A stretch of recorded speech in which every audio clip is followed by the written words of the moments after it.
Everything you do here, here, or here goes in here and ends up here. Over-applying chemical fertilizer on your lawn leads to chemical runoff in our waterways. Waste that goes into storm drains becomes waste that pollutes our streams. Pet waste left on the ground washes into our water along with harmful bacteria. Help keep our water healthy and safe. Remember, if it's on the ground, it's in our water. Learn more at mark.org.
How you handle your lawn care impacts our water and air. In 1 hour, a gas-powered mower produces the same amount of pollution as a car driven 100 miles. Gas-powered lawn equipment harms our air.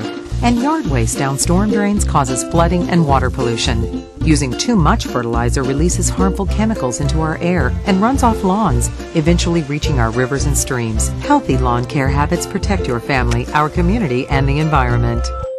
Healthy yards for healthy communities.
Good evening. It is 6 o'clock. We're going to call this meeting to order. Roll call, please. Councilmember Salinas. Here. Councilmember Click is here. Councilmember Saper. Here. Councilmember Bailey. Here. Councilmember McGrone. Here. Councilmember Fitzgerald is absent tonight. Councilmember Alvarez. Here. Councilmember Clark. Here. And now for the Pledge of Allegiance, led by Councilmember Salinas.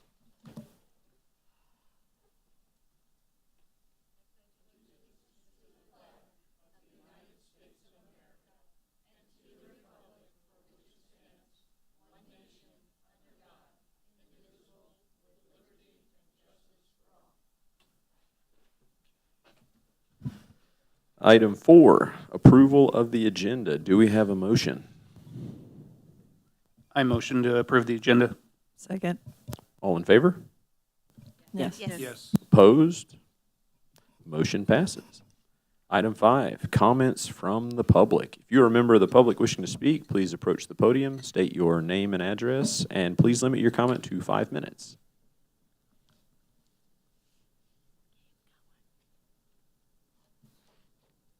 I'm from the public, but a company, and I was going to tell you guys about our company here. So my name's Kathleen Salerno. I work with Hellsberg Diamonds. I'm the Director of Lease Administration, and I thank you for the time to tell a little bit about our company that's here. Our corporate office is located at 1825 Swift Avenue. For those of you that have been here for a number of years, that's the old J.C. Penney's building, and we also have a building in the same lot that I affectionately call the Castle, which is part of our parcel. So that building and the 2 buildings in the parking lot is our tax parcel. We purchased the J.C. Penney building back in 1997, so we've been in North Kansas City for a long time. Hellsberg Diamonds came into business in 1915, and we are a Berkshire Hathaway subsidiary. Our corporate office, which houses all of our corporate people, and we support 160 Hellsberg Diamond stores in 34 states. So at our corporate office, we have 311 employees in that building, and 11 of them live in the North Kansas City area, and the rest of them commute in from all over the Kansas City metro. Pretty even split. But at our building, we have things such as our executive leadership is housed there, all of our officers, e-commerce, finance, human resources, information technology, real estate, which is part of my department, marketing, revenue, store operations. Every year we have interns in from the community. We have a lot of college kids in right now for 8 weeks. We have 16 interns right now for the period, so they've been great. Our employees love to work in North Kansas City. They like the quaint downtown area. They love being able to walk, to go to get a cup of coffee or to go to a restaurant, CVS, and not have to get your car and drive somewhere. We also bring a lot of vendors and other Berkshire Hathaway executives into our corporate office, and they just love North Kansas City. Nobody knows anything about it. It's about the best kept secret. They also like that it's so close to the airport.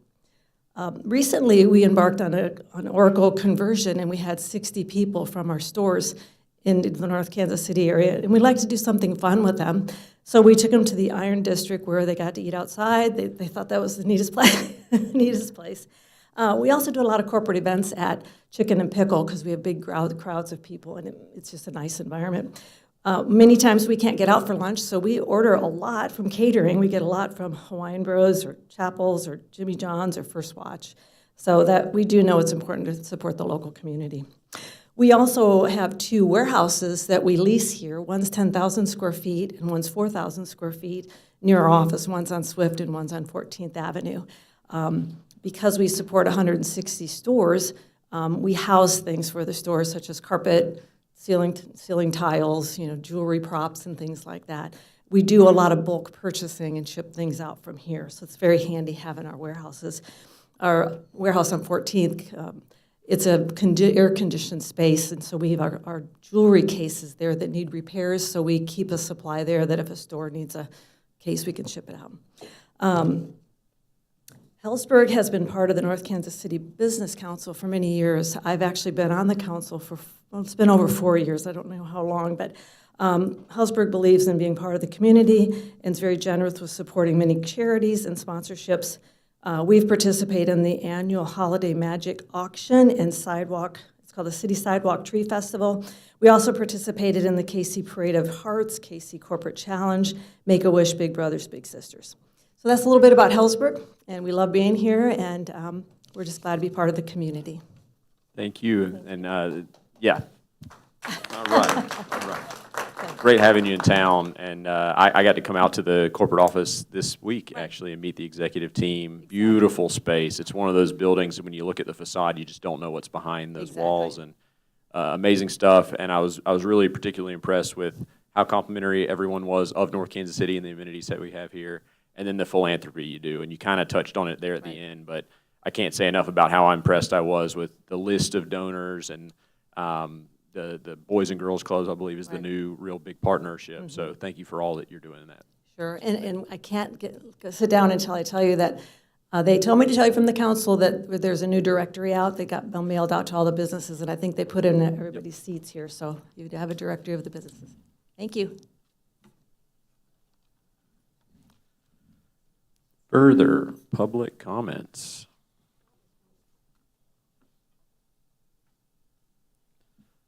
Seeing none, we will move on to the consent agenda. Do we have a motion on the consent agenda? Motion to approve the consent agenda. Second. All in favor? Yes. Aye. Opposed?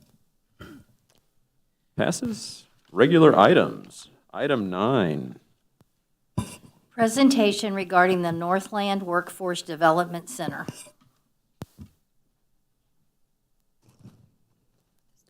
Good evening. My name is Kathy Rose, and I am the mayor for the city of Riverside.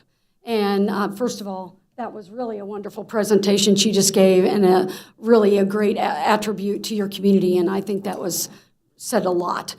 I'm here this evening to talk to you about the Workforce Development Center that we have been working on for the last several years on building at 152 and Platte Purchase. This is up now to about a $74 to a $78 million project. And we have been very successful through the state of Missouri and the city of Kansas City, and we are almost there. We still have a small gap, but we're going to close that gap, and as officially, we are going to have a groundbreaking on the facility the end of August, and Brian will tell you more about that. I just want to tell you this as a public official and why this is so passionate. I am so passionate about this project.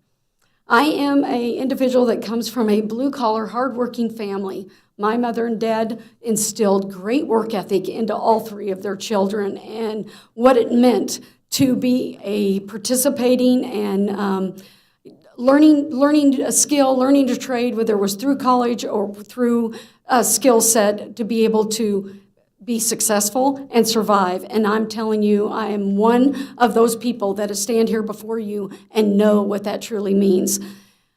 I truly believe whether you want to go to college, whether you don't want to go to college, whether you can't go to college, you need to have a trade, and you need to be able to have that available to you. And with this facility that we're going to be building, we are going to have that 23 career paths available for students to be able to, live their dream. So I'm going to hand it over to Brian because we're going to make this short for you, but this is really a great project for everybody in the Northland. Okay, thanks for having us back. I think we're here, I don't remember the exact date, but I think the good news we can say is since we were here, we've raised about $27 additional million. So the slides is who operated the slides? Okay, so if you go, that's the actual rendering of the building. The previous one was a aerial taken by our aviation kids showing the aerial of that. This is actually the rendering of what the building will look like. I do? Oh, great. Okay, does that work? Okay, perfect. So just some data, again, trying to figure out what the workforce looks like. We've listened and we've listened and we listened to our partners. North Kansas City Business Council is one I connect with, but all the EDCs in the Kansas City area and the Northland just really looked at how do we find and what data are we paying attention to develop the right programs and opportunities for kids to meet the needs of the employer. So really it's a twofold process. Why are we doing this? We're creating relevant experience for kids. We're creating while we're building tomorrow's workforce here in the Northland and the Kansas City area. There's two pictures here. That's Governor Keogh. He was here just during our spring break. Had some kids come back. Had a lot of other legislators. You can see Maggie Nernberg there as well. And then this is a picture taken October 2022. of all the kids from all the different cities and programs and from high schools. And again, with Governor Parson at the time, as we were celebrating our first 30 million from the state. Oops, what did I do wrong here? Uh-oh. What did I do? There we go. Okay. Well, I think I'm just hitting the next button. That one's, oh, okay. Good on the left here, sorry. Those are all the groups, and you can see North Kansas City Business Council's one is there. I see it over here, so I'll keep going. So when you look at 2,222 kids, you'll see that not a lot of them come from the city of North Kansas City. However, the schools that you serve, you can see our largest school district is North Kansas City School District. So there's quite a few kids that benefit from that center. We're bringing it 15 minutes closer to the location we sit at now and to all our North Kansas City schools. Being right, if any of you are familiar with Cooper's Hawk, that's the new location, just about a little less than about a quarter mile north of there. Northland Career Center plays a huge role in supporting what skilled trades looks like. When Kathy said 23 programs, 11 or 12 of them are skilled trade programs where kids can leave the facility and have a job with a credential right out of the bat, or then continue their college. Lots of opportunities. Here's two North Kansas City kids and a Liberty kid that really had wonderful things to say. There's recent graduates. I was a previous principal. These were all three of my kids. At least the two on the outside were when they were juniors. I was their principal. Just wonderful kids that have found their passion. Jana, I sat in a room with today, is a student teacher this year and is going to start teaching in about 6 months. So great kids. Some celebrations. Kathy mentioned City of Kansas City, 25 million. That's Harris Casino right there, pictured with them. Hopefully you can still see it on that one. Harris made a donation through their Heroes program. Again, you see there our electrical trades and IBEW, and then NUCA, which stands for National Utility Contractors Association, also made a donation. And here you can see a list of all the donors as of, I think, about a day or two ago, and see that we have really changed that gap since we came here and spoke last. This is going to happen. The biggest thing, when we were probably here a year and a half ago, we had it in our hearts we were going to do it happen. We're actually going to start moving dirt here in about 2 weeks. And we're trying to close that gap so that we can do this in one phase versus multiple phases when construction will be more expensive. So, but there you can see the celebrations of our contributions. Total, again, I think when we were here, we were probably more in that 39 million or 40 million range. We're now up to almost 68.3. You can see that small gap there at the bottom. Naming opportunities, you might consider something between, there's anything between 50,000 to 250,000 that gets really nice naming rights for the lifetime of this building. And again, we can talk more about that later. Beautiful aerial. The site is a 19-acre site. It's a beautiful site that'll accommodate what we're trying to do and actually leave some room from growth in the future. First floor, the one blue room up there, and that is a 11,000 square foot expo space to do all the things we've ever thought about doing with kids, especially younger kids, and even having adult students push in to do things where we can really have some celebrations of workforce, even with young grades such as 3rd, 4th, 5th, and 6th grade. All the green is labs, classrooms in orange.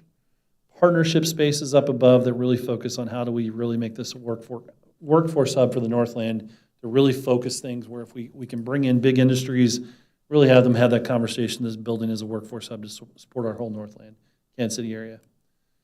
Donor wall there, you can see Mayor Rose did not say this, but you can see Riverside is listed on there. They had made a contribution since the last time we were here.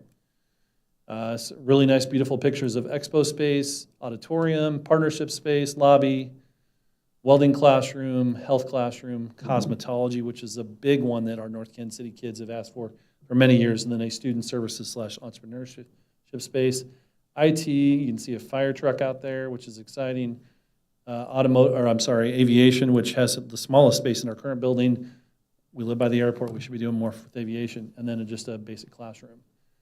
Some big dates, and then I think I'm wrapping this up. We selected bids. We're finishing this process this month, where the governing boards, including the Northland Workforce Development Board and the Platte County Education Board, are approving bids in the next couple days. Construction earthwork begins in a couple weeks. Ceremonial groundbreaking, we're narrowing that down, we believe, to August 28th, but we'll keep you posted.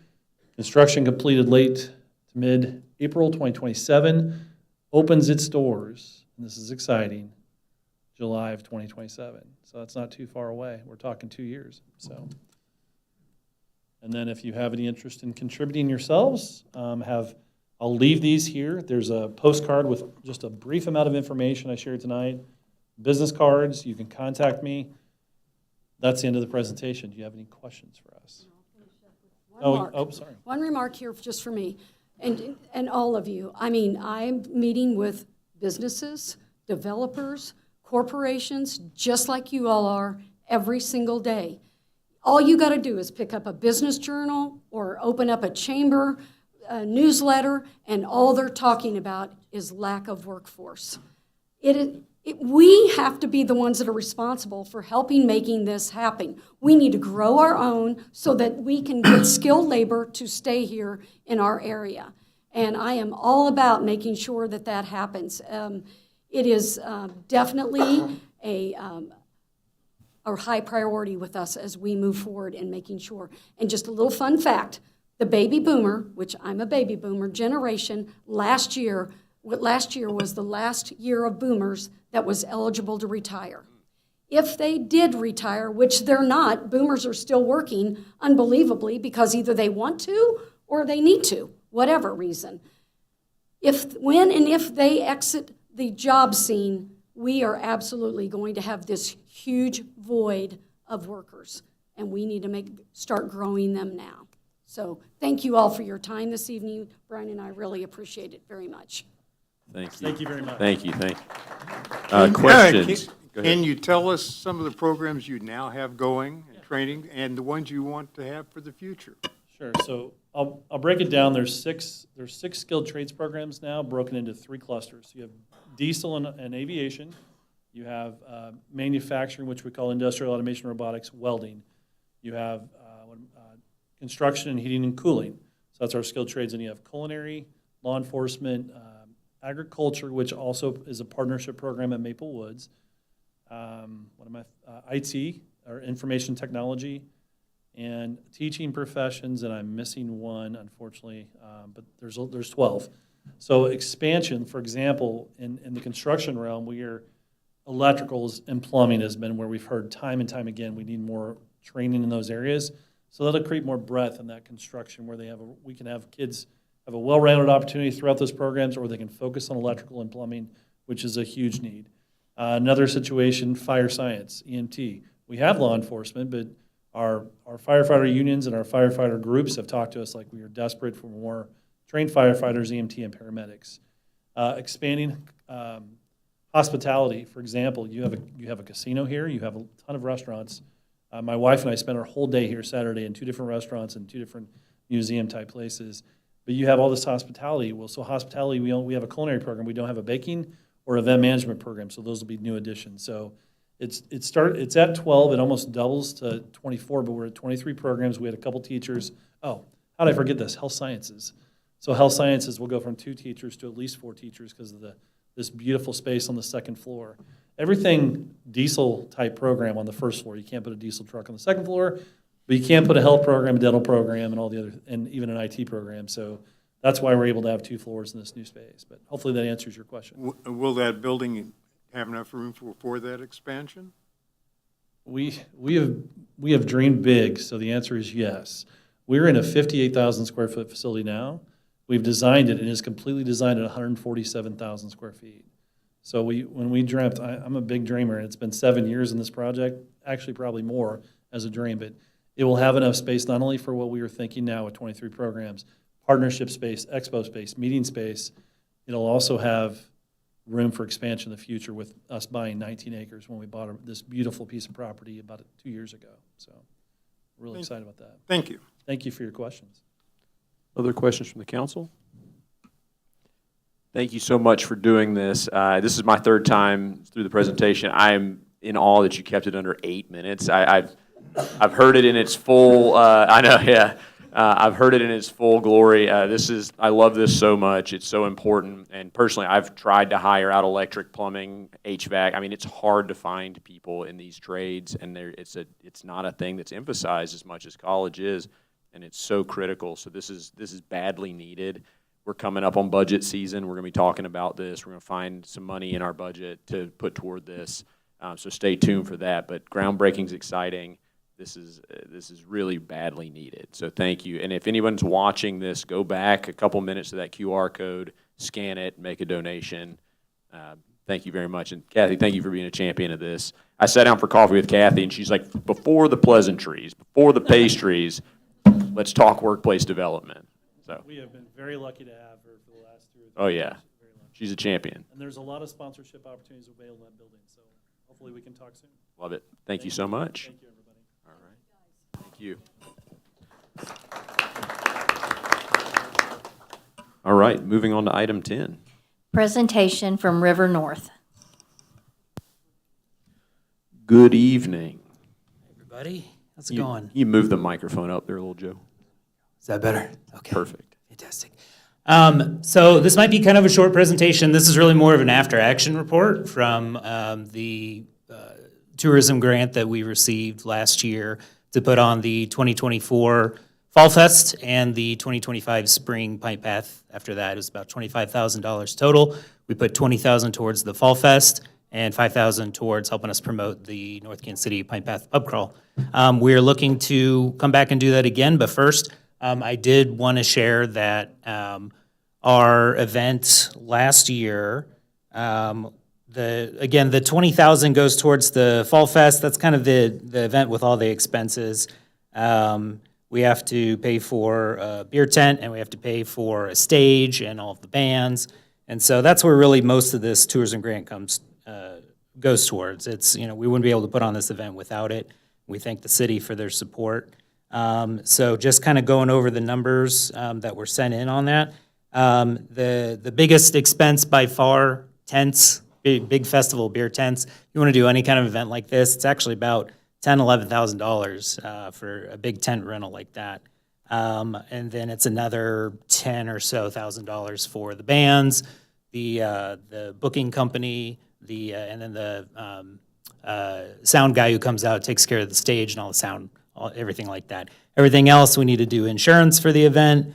And then we have like a kids area. We get some vendors in there, some face painters, things like that. So looking to do more of the same for next year. In the letter that I had included, we were making a request for a few thousand more because for the Fall Fest this year, what we're trying to do is possibly incorporate a vendor's market in. And we had originally talked with the North Kansas City Parks and Rec about them being involved in that. We weren't able to make that work with the schedule this year. Fall gets to be kind of a busy time. And the date that we're eyeing for 2025 for Fall Fest is October 18th. I think they have a wedding that's going on at the Parks and Rec Center. It's going to have their entire team over there. I think the weekend after that is the trunk or treat, which we also tried to steer around because that's a very massive event for North Kansas City. So, the idea is looking at Fall Fest for October 18th. But yeah, as per the letter, we were trying to see what the interest or appetite would be in increasing the funds in order to put on some kind of a vendor market for that event. I appreciate all the effort that's gone into this. You outdo yourself every year with this and with Pint Path. Just been very impressed with how this is done. Do we have any idea, or do we pull numbers for economic impact to like surrounding businesses, or have we quantified that, Joe? Yeah, so if you're talking about economic impact for the local businesses, your biggest impact is going to be with Pint Path. Pint Path is actually a money loser for us in terms of the event itself. It's something that we take the funds from Fall Fest, we apply it towards the event. It costs more money to put on than we get in actual ticketed fees from our participants. But then what that means is we have maybe a dozen or so participating businesses that see on average, 15, 20, maybe 30 extra people that they would normally not have seen on that Saturday, each one of them getting at least like a $6 drink. So yeah, we think it makes a significant difference for that one day. All of the participating businesses seem to be pretty happy with it.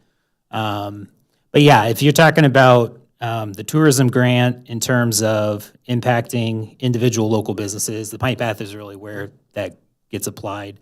As for the Fall Fest, who we work with the Fall Fest, we're getting a handful of food trucks and things like that, but we have so many people who come into that they're going to Velo Garage, they're going to the bakery down there and spending dollars. So, yeah, it's not insignificant, the amount of local business economics involved in that one. But yeah, largely that is just getting people down to that area of Swift to kind of show it off and see what's possible down there. Are we looking at keeping it same block near Velo Garage, 14 to? That's the plan so far. Yeah, I mean, it's worked out well for us. We might kind of rejigger how everything's laid out. One of the feedback, the biggest points of feedback that we got from attendees last year is that the beer tent is too far away from the stage, because we do have that whole 2-block area. Those are some long blocks down there off of Swift. So, yeah, maybe pushing some of that stuff together. That would allow room, if we are doing a vendor market, to set up in the extra space that we have. Very good. I'm in favor of what's proposed. I've touched base on community partners. Spire, of all things, has a government relation budget, and part of that is funding things like this, which I was surprised by. So I can put you in contact with their point person for that. Sure. They alluded to funding. I don't know how much that money might be, but it could help with some of this, Pint Path being in the red. I know part of that's given to charity, which is awesome. Yeah. But that's great. And then if anyone knows anybody watching this that owns a festival tent and could get us a little discount on that, because that's and a crew and center blocks and everything else you need involved in it. $11,000 is a big number. Yeah. But thank you for all the work on that. Sure. Any thoughts or questions from the council? Ms. McGraw? Lindsay? Well, I love Fall Fest and I love Pine Path. I would love to see it moved a little closer to Armour Road, but I also understand kind of wanting to pull in some of the other businesses. But personally, I think that there's a lot more, there's a lot more commerce up kind of around the corner and the 18th section than the 14th section. So, but again, I don't want to, if there's partnerships with Velo and the other businesses around there, then what works for you guys is what will work for you guys. But I think it's a really fun event. I hope everybody who is watching right now will attend it next year, because it's absolutely terrific, or later this year, because it's a lot of fun. It's great for kids. It's great for the community. It's great to tell your friends from not around here to come and hang out and see Northtown. So thanks for what you guys are doing. Thanks. Any other thoughts, questions? Excellent. Is this going to go through budget process for the grant approval? Okay. Generally in favor. Seems like no one is opposed to a moderate increase. Nods of approval. Head. Okay. Yeah. Okay. We all pretty much in favor. Cool. All right. Okay. Appreciate you. All right. Yeah. Thanks, everybody. Yep. All right, moving on to item 11. Water Master Plan presentation. Good evening, Mayor and Council. Tonight, Public Works is pleased to bring forward the draft of the Water Master Plan. This is a roadmap that will help guide the city's water infrastructure for investments for probably the next 20 years. The plan takes a comprehensive look at how we move water through the city, where upgrades are needed, and how we prepare for continued growth. Since 2020, North Kansas City has grown by 24%, and we're on a continued growth horizon. So while there's a lot of current conversation about growth in a specific part of the city, it's important to remember that North Kansas City has always had very large industries, very large development, and lots of things to consider when we're planning our future infrastructure. So we've been working, city staff has been working with McClure, local engineering firm McClure Engineering, on a plan here for moving our infrastructure forward. So we're not just keeping up, we're planning ahead. So without any more, I'll introduce Kobe Crowell and Maggie O'Neill with McClure, and they can take it from here. Welcome. Hey, thank you. Again, Kobe Crowell and Mayor and council members and staff and everybody, thanks for the opportunity for us to present the draft of the Water System Master Plan. As you may recall, this has been going on for, about a year and a half, I would say, and it's divided into 4 pieces. We actually have the report itself. We have a water system model, which is something that will simulate your actual water system, how it operates. We've had the lead service line piece, which is complete. And then we still have the source water protection plan, which we're in the final stages of that, and we'll be presenting that here in the next couple of months. So tonight we're here to talk about the completion of the third piece, which is the master plan itself. And so Maggie's going to talk about it, what it is and what we've done, and then we'll go from there. So you should all have a packet. I did just a hard copy for everybody to have so you can take it home. It'll be good reading to help you go to sleep tonight and that kind of thing. But so Maggie. Hello. So yeah, my name is Maggie O'Neill. I'm a staff engineer with McClure. I actually work in the Des Moines, Iowa office, but I've had the opportunity to work pretty closely on the North Kansas City Master Plan. The purpose of this master plan was to create an up-to-date hydraulic model, evaluate the system's distribution and storage system within the model, identify some deficiencies in the system currently, and identify deficiencies in the system over a specific planning period. The planning period for this master plan was 20 years, so we projected out to 2045. And overall, we hope that this is a good planning document that identifies improvements that will maintain a viable system over the planning period. One important aspect to creating a hydraulic model and also projecting it out into the future is understanding how growth occurs in the area. North Kansas City is interesting because population growth hasn't been consistent over time. Your land use type consists of industrial, residential, and commercial, and water use can increase even though population isn't increasing. But over the last 5 years, population has increased drastically from redevelopment of existing land use into large apartment complexes, such as like the Oxbow, Aura, 23rd and Swift apartments.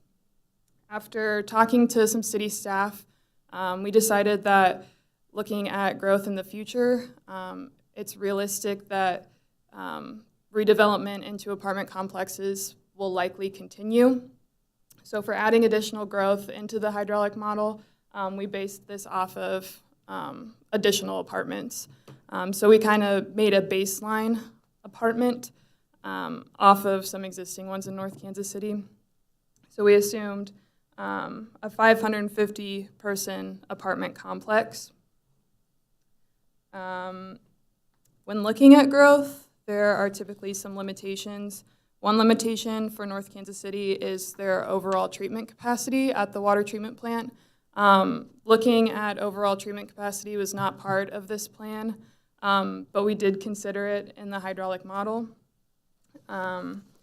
We basically took the overall treatment capacity and looked at how many apartments we could add to be within that available capacity. If you look at table 0.2, we've outlined this demand. Total capacity of the treatment plant is 7.5 million gallons per day, and firm capacity is 5.9. Firm capacity is the capacity of the treatment plant with the largest piece of equipment out of service. So we didn't want to exceed the firm capacity in order to be conservative. This equates to roughly 8 new apartments in North Kansas City. On Exhibit 1, you can see where we assumed this in the model. The black dots show existing similar apartment complexes, and the white dots show where we assumed some of that growth could occur. So what I'm hearing is we could feasibly add 29 550-person apartment complexes and be under our total, not our firm. I see folks in the audience that would enjoy that thoroughly. Correct. So once we had this figured out, I was able to create the hydraulic model. Hydraulic models are a really helpful tool for cities because you can visually understand what's going on in your distribution system. So some of the exhibits that I've included show pressure, available fire flow, and velocity. These are good factors to consider the overall health of your distribution system. So Exhibit 8.2 shows minimum pressure during peak day demands. So pressure overall is not a huge concern for North Kansas City. We do see some lower pressures in the Paseo Industrial District. This is likely due to high demands because a significant amount of demand in North Kansas City comes from that area. Exhibit 8.3 shows available fire flow. Available fire flow is important to consider for emergency events, and there's typically like requirements by a city on what different land use types should follow. There are 2 instances where fire flow is a little low. There are some areas internal to the city that are at dead ends on 8-inch lines or smaller. This is pretty typical and could be improved by upsizing mains. And then another area is, again, the Paseo Industrial District. For industrial and manufacturing land use types, the requirement is typically higher for fire flow. So we were aiming for like 2,500. So it is lower in that area. One thing to consider is this part of town is fed specifically from 3 railroad crossings. So it puts a big strain on those crossings and is likely contributing to the limited fire flow. Is that orange dot the fire department with the worst fire flow? It's close by, isn't it? Yeah. Well, it should be okay otherwise. What's happening there? We're not worried about them. Close. Yeah. So in that PID area, there has been some changes over time. There used to be a tank at one point in time that was there from when the post office, I think, was there. And when they went away, they took the tank for some reason as well. But that's an area of focus for us because not only is it important to have the fire flow, but it's also important to watch your ISO rating that you're able to provide throughout the business community because it helps on their insurance costs and that. So that's a big focus we have is looking at the Paseo Industrial District to make sure we've got plenty of flow over there. Yes. You mentioned the capacity for new apartments, but one unknown is new industrial development. And what that can demand is, of course, unknown. Did you take that into account and how we could maybe create expansion possibilities to cover that? Yeah, we've done that. So with the apartment complexes, we know it takes a certain volume of water each day or each month or however you want to calculate that. And using that, it's a high rating, but we also got a list from the city that, these are companies that came to the city over the past 6 months, a year, and they have a request of how much water that they want to use if they brought their business here. So it could be 50,000 gallons a day, it could be up to 400,000 gallons a day. So we used some of those as part of our modeling scenario process to kind of come up with some answers with that. But frankly, at some point, you want to do what's right for the system itself to be as efficient as you can. And then as an industry of that size that uses a tremendous amount of water, you want to really look at your system as a whole because not only is it going to affect some of your distribution system, but you've got to look at your storage and pumping as well as your treatment plant capacity as well. It can all be provided, you can do it, but you just want to make sure. And so sometimes you got to look at those on a case-by-case basis. Would it be possible to expand storage capacity at a relatively low cost if future expansion is required for industry? Yeah, so that's a big thing that we looked at as part of this study. We have the one reservoir, and tell me if I'm taking away from. So there's a couple places we're looking at water storage. The first one being at the water treatment plant itself, where we believe it's a good spot to put water storage there. You can put it in a ground storage tank. You've got the pumping system that can pull out of that, and you'd have the capacity that you need. Part of the issue is the transmitting of water from the plant to the areas of which you need the actual water where the high demands are going to be. So we really have to work on some of that in the initial stages of improvements that are suggested as part of this project. Thank you.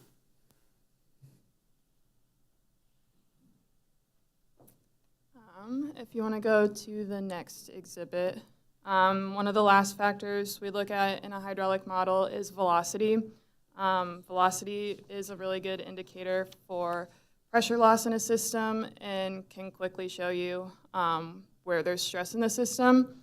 Probably the most notable spot is the South Railroad crossing to the PID.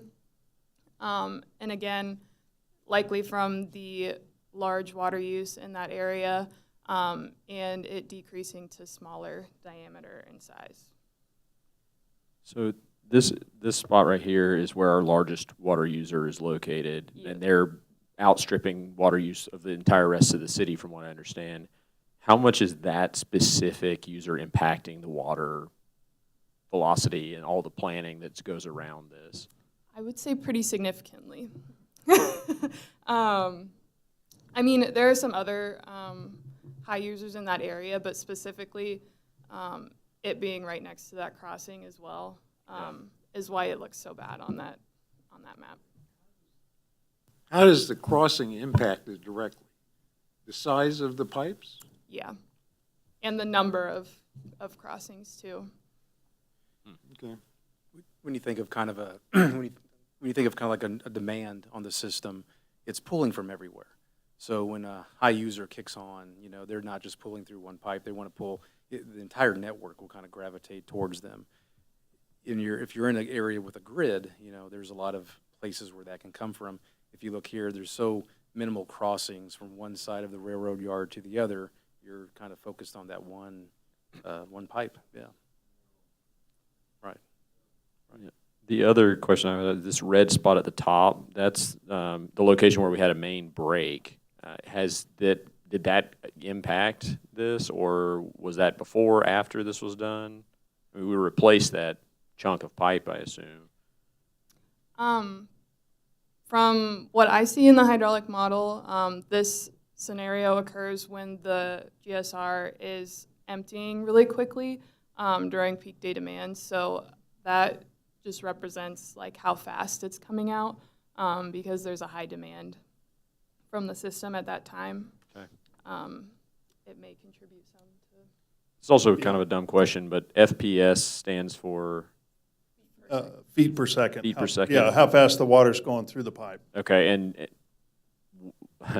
less than 1 is good versus more than 5 being bad. I'm sorry, I just don't understand. You want to stay, I mean, 2 is you want to stay within that. If you get up to 4, the system can handle that, but once you get above that, now your water's starting to scream through there. So you want to kind of size your piping to stay within that 2 to 5, less than 5. Got it. So put too much amps in a wire, right? It's similar to with pretty much, electric. yeah. You don't want to overclock the pipe. Yeah, the faster the water's going through, the more head loss it has, which means the amount of pressure drop you have through that pipe itself. Yep.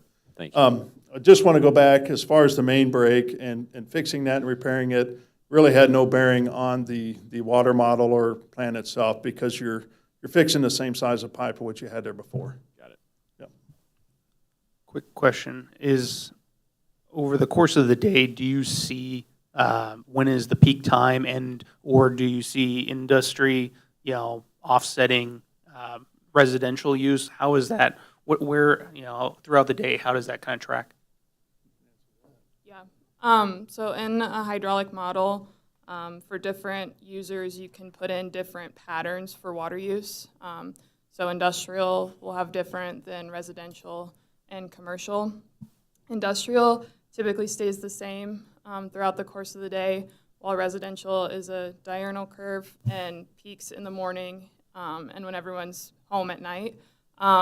So really, like the worst case scenarios are when the residential is peaking because that's also when industry is using water. So we would probably have quite a bit of capacity overnight then. Yeah. Another question, I understand that some users have their own wells. And to what extent has that factored in? Well, as far as just capacity, I mean, Some users, kind of like Kobe was talking about with the postal service building, the water system's designed to handle certain pressures, certain capacities, certain demands. You know, when we have a user come in that has a very high demand, you know, they want to build another Ingredion or another U.S. Gypsum or something like that, those users really need to consider, you know, sources of water that are beyond our capacity. So they might have to build their own tank. They might have to supplement their fire suppression system. It might not be something that we're able to, you know, handle. They have to look at that by themselves. Wells are not, I don't want to say they're not allowed anymore, but they would be highly scrutinized. MDNR is not a big fan of new wells going in. Not that the city would have many locations ideally for wells anymore. The wells that exist in the city that are not the city's water, drinking water wells, they're more than 50 years old, some of them even 100. So the businesses that have them, and they've been using them. New ones probably would not be permitted. But they supplement their system for what they're doing, what they're making. Good. Okay, thank you. You spend a lot of time, I'm sure, with this hydraulic model. Is there some obvious things that we, as the people who did not plug everything in, should be taking from this, or recommendations that came out of it?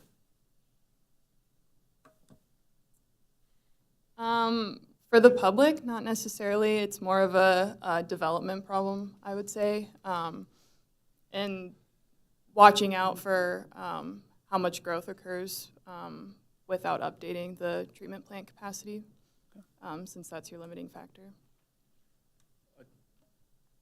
I think overall, your water system is a good water system. It's serving today. However, it's aging. You've got a lot of pipes. You've got a lot of different systems that are over 100 years old. Your reservoir, I think it was built in 1914. You got some pipes in and out of there the same age. I'm a Gen Xer. I know I'm breaking down.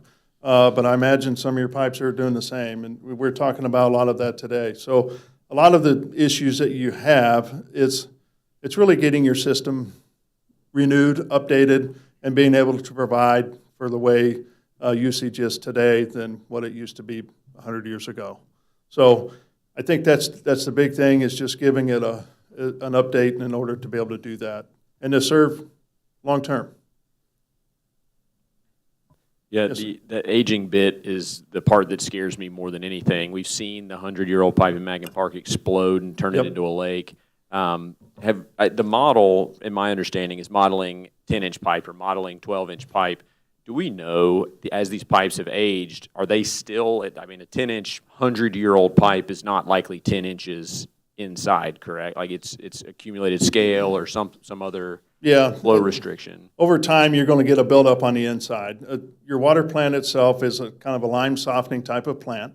So you have a lot of lime that's added in your water as part of the treatment process to soften the water, but also get rid of some of the organics within it. Over time, you start with trace amounts that build up on the sidewalls, and eventually it gets a little bit thicker and thicker as you go. I think, Anthony, you have a good picture of the break itself. We do, yeah. And was there a lot of... I forget how you say that word, but not necessarily there, which might actually have to do with a lot of the velocity factor, because the water is continuously moving through that area. But a lot of the dead ends, yes. Yeah. There's areas where you might have an 8-inch pipe that's working more like a 6, a 6 that's working more like a 4. So yeah, as those pipes age and they don't have a lot of velocity through them, those are areas that we would want to target. We don't want our water system to have a heart attack, effectively. Right. Yeah, exactly. And in this case, it's not really the best to do a stint. It's a good thing to do a replacement kind of thing, or a cleanse of that, because that doesn't work as well. I love a good extended metaphor. Let's keep this going. Yeah. I think from here we're just showing some of the things we have from the model itself, that some of the projects that we saw of creating, there's inefficiencies that you have that would make the system a lot better. Again, for not only today, but for tomorrow. So the projects we have listed, I don't know if you want to go through them one by one, but we have them all shown in here. Because I know you came tonight to tonight's meeting to listen about the water system master plan, but I know time is getting short, so we probably ought to wrap up, right? I think. Okay. I think one. It's whatever you want to do. I think one thing to stress is that, and you've explained this to me, is one of the important things of the projects is about moving water throughout the city. Production-wise, we got to keep an eye on that as we grow, but getting the water to the place where it needs to go is kind of one of the challenges. We've talked about Burlington before. That water main is a 10-inch today, should probably be a 24-inch. So there's a lot of these pipes that are way outsized for what they used to do and what they're doing today and what tomorrow they might need. So, sorry, I just want to jump in there because I think a lot of the projects, they kind of cover, again, moving water easier through the city, but also through connections that don't exist. So like this project here on the screen, this shows doing another crossing under the railroad tracks. Again, that being that constriction from one side of the yard to the other, that's something we need to fix. It also adds redundancy also, so if case one went down, that would put a lot of pressure on that northern one, and we would have a lot of trouble getting water over there. That could be a really bad situation. So redundancy, moving water, things like that are kind of the catalyst for a lot of these projects. Is it more cost-effective to add more, area through the pipe, either larger pipe or more pipes, or possibly doing storage, like doing a storage tank over in the PID? I'll let Kobe answer that. In your particular case, I think it's better to add the lines first than the storage, because you've got to get the water from the water plant to the user itself. And a lot of your larger water users are several blocks away from the water plant. So some of the mains you have are just inadequate to provide the capacity that you need for your large water users and your industrial area, which is your backbone of a lot of your economic costs or revenue within the city itself. So that's what a lot of these projects I think you focus on first, and then work from there. A big thing with the storage too, just to think about, you've got a great water plant. You spent some time and money on that, improving that not too long ago. A lot of that was for compliance, safety, cosmetic or whatever, but not much capacity was really added to that plant. In order to do that, you're going to need more space in order to do that. So you got to find a way to get a little bit more land to grow your water plant, to have the additional capacity you need. And even the storage tank that we're looking at that you should add as part of your water system will take some land that you need to have. The railroad crossing piece, I assume that can be bored underneath, that we wouldn't have to rip up track. So that's correct. So I guess if you want to start project by project, looking at project one, that's again the Burlington project, taking it basically from the water plant south along Burlington down to 10th Street. And then, yes, the second project would be along 14th Avenue, going from Burlington east and getting across the railroad tracks with another main there. Most of the work would be done within the city right-of-way, within the street, off one side to the other, so that you don't have to get any right-of-way or easements or anything like that from any homeowners and that. So put the main in. The big cost is the crossing underneath the railroad. So you have to do a boring to get that there. It's basically you're digging a hole on each side. You've got a machine that augers a hole and pushes a casing at the same time. It takes time to do that. It takes money. And, of course, you got to work with the railroad, which is another expense to do that. Because anytime you're by the railroad, you got to have flaggers available. They've got to have a person out there, too, because they're a major economic engine for the country, and they don't want the railroad to be down. So it's kind of understandable. But at the same time, that's where a lot of your water is needed, is over on the other side of the tracks. So we've got to get more capacity there. Anthony, have we engaged with Ingredion to figure out what their forecast is over the next 10 years? Not necessarily on the water side. On the sewer side, yes. On the water production side, they use about 40% of our water. They haven't really talked to us about any growth plans, I guess I'd say. But again, that we haven't inquired either. But then they're one of the companies, going back to the well discussion, that they have a lot of wells. They probably have wells that utilize just as much water as we produce on a daily basis that they pull out of the ground themselves. So they're kind of a balance where they can supplement themselves at some points, yeah. So if we're making assumptions based on, what we have and they change something, it could really throw this whole thing just based on their scale. It could, and then or, Ingredion 2 could come knocking on our door tomorrow, So there, again, like I said, there's been a lot of conversation about a large-scale development in the middle of the city right now, but really, we got to be prepared for, any kind of industry, any kind of development. It's always something to be aware of and be prepared for, and that's a lot of point of this model is to be able to plug in different scenarios that come our way. Personally, I think it might be worth opening that conversation simply because them moving 5% moves the city. True, yes, yeah. Let me ask a question that I know people that were watching this might wonder about, and I've asked you this before, but aquifer capacity, if they're pulling more water than the rest of the city entirely, is that a risk to our drinking water? Without being an aquifer scientist, I'm going to go ahead and say no, but that's way above my realm. But from all the different water experts that I've talked to, and Kobe, you might know a little bit, that the aquifer is very well supplied. We're not kind of in the same scenario as like western parts of the country in different scenarios. But Kobe, Great Salt Lake, Yeah. Utah, and everything. Very true. One of the most amazing things you have is you got the Missouri River that goes all the way around the city of North Kansas City, and it's got a major, it's one of the biggest rivers we have in the country. You will have water, and you got plenty of water available. Just north of you is another little plant up there. They use about 120 million gallons of water a day. They pull out of the same aquifer that you do. Just north of that is a town north of you, Gladstone, that's pulling about 4 million gallons a day, also out of the same aquifer.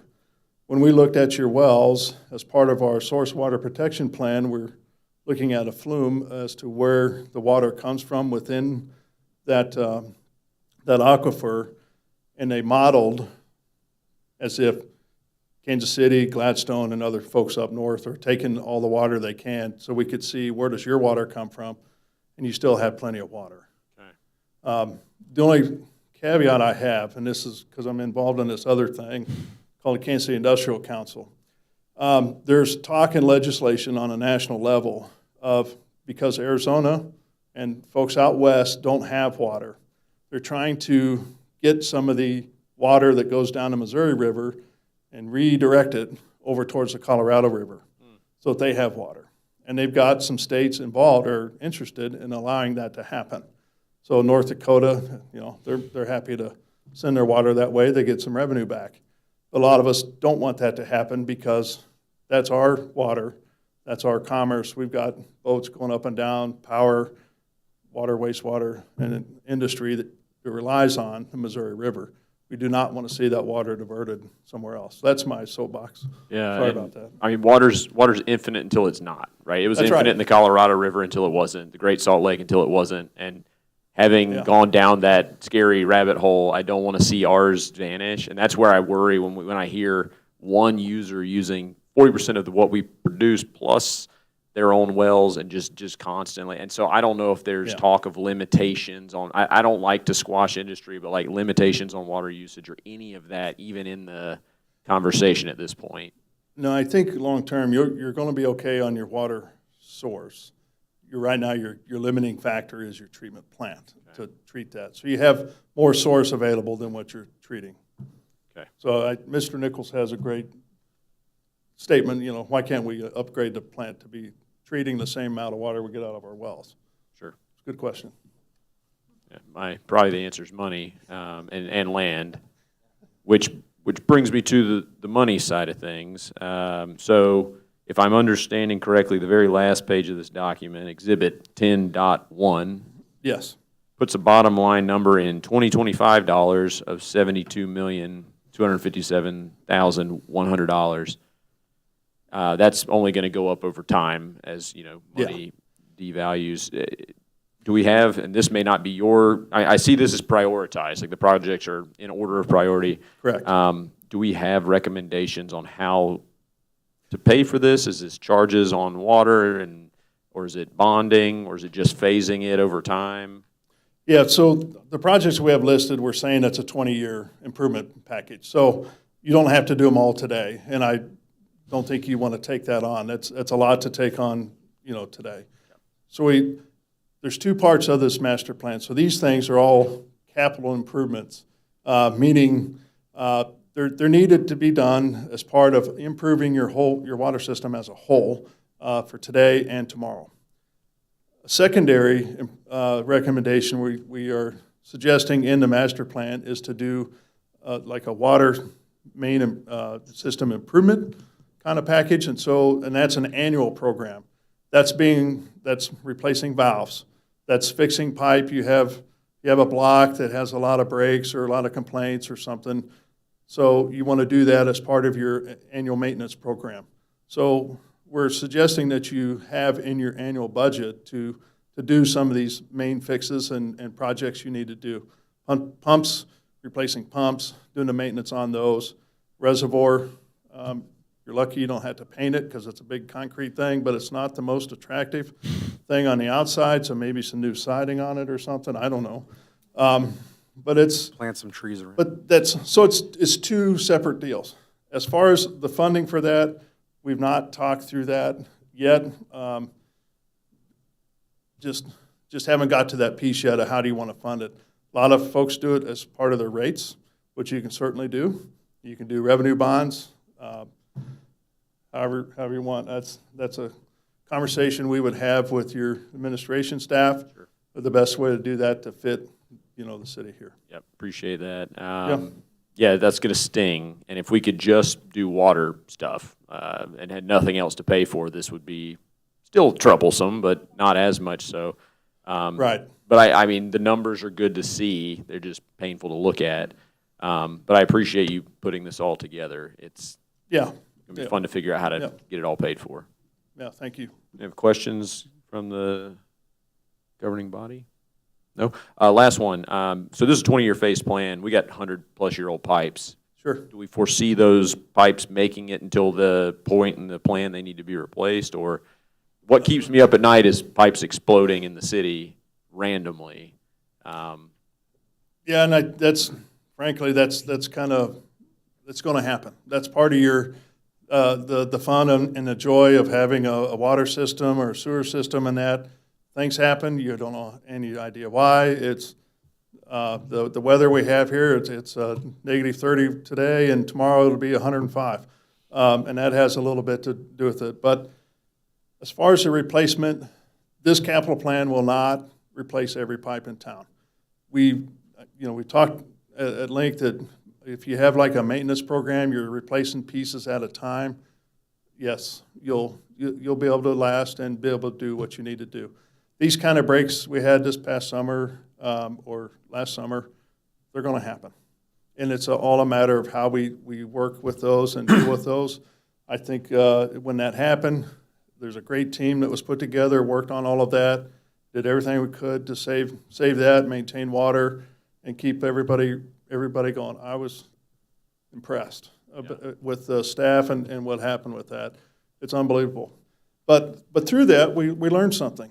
So we learned what happens the next time that happens. And so we were just talking about that today a little bit on, let's make sure that doesn't happen again. If it does, what can we do a little bit differently? Yeah. So we've identified a few little tweaks here and there that we can do that are, it's going to cost a little bit, but at the same time, it's going to save a lot down the road.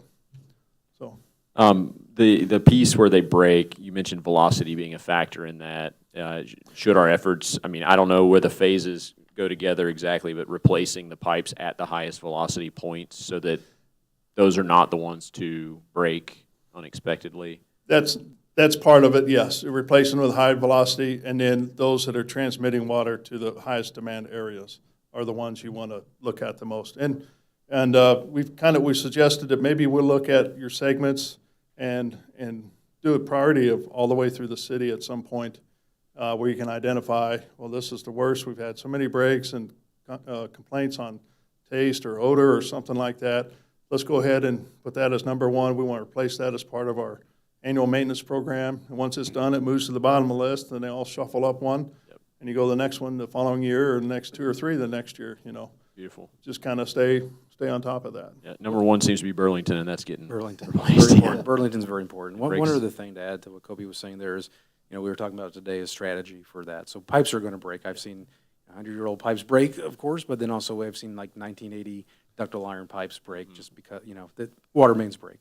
Part of the strategy is also being able to isolate that when it happens. So making sure the valves are new and working and things like that. So not all of this is about the pipes. A lot of it's about all the smaller components and also the education of our employees, know where to go. Hey, this pipe broke. Here's our game plan for that, and being able to execute that. So there's a lot to that. And exercising the valves. And exercising the valves, yes, yeah. Yeah. Knowing they're not going to shatter as soon as we move them. Right.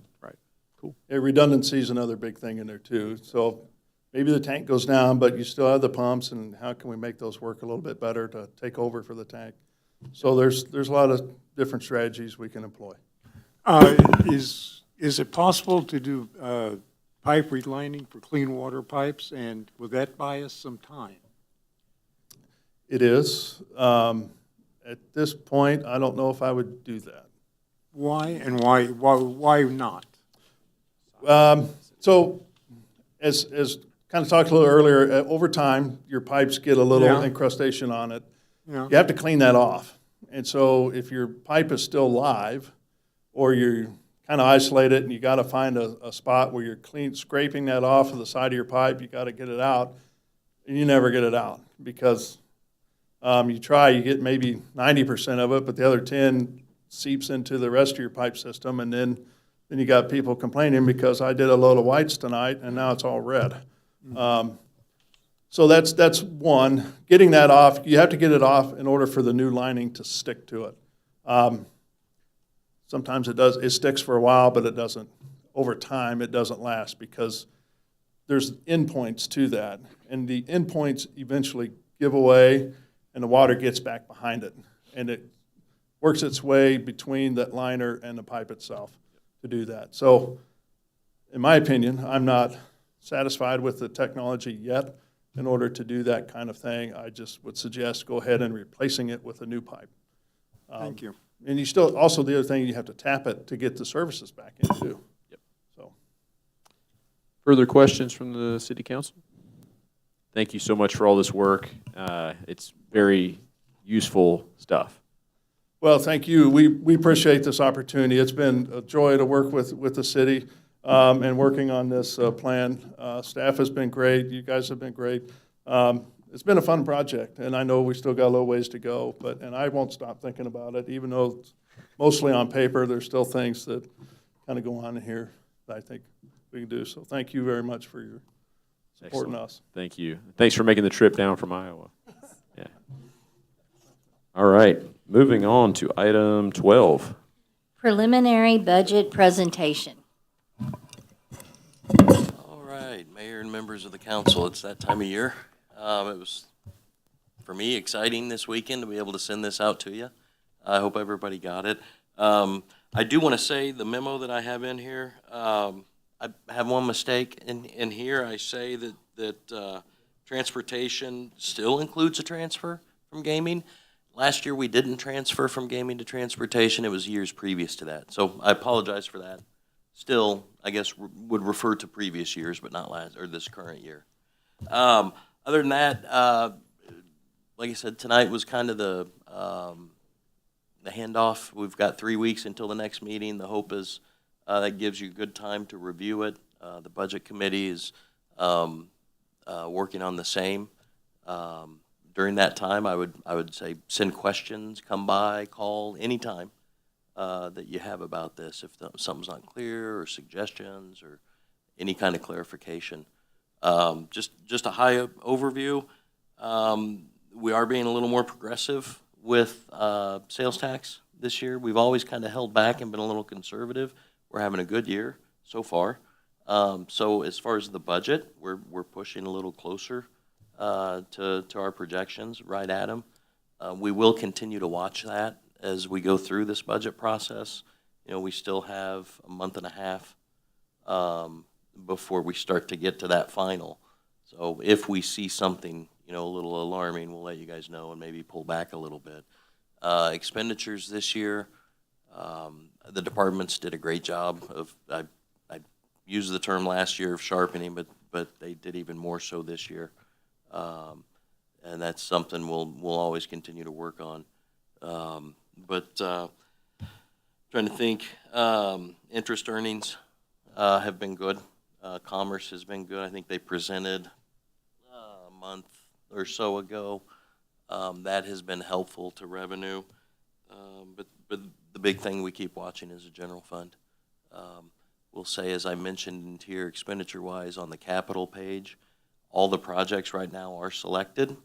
I'll send out a sheet where you can kind of play with that, select and deselect to see what it does to the different funds. I think we do have a handful of projects that Parks has submitted. I did get their budget today, so I'll get that to you.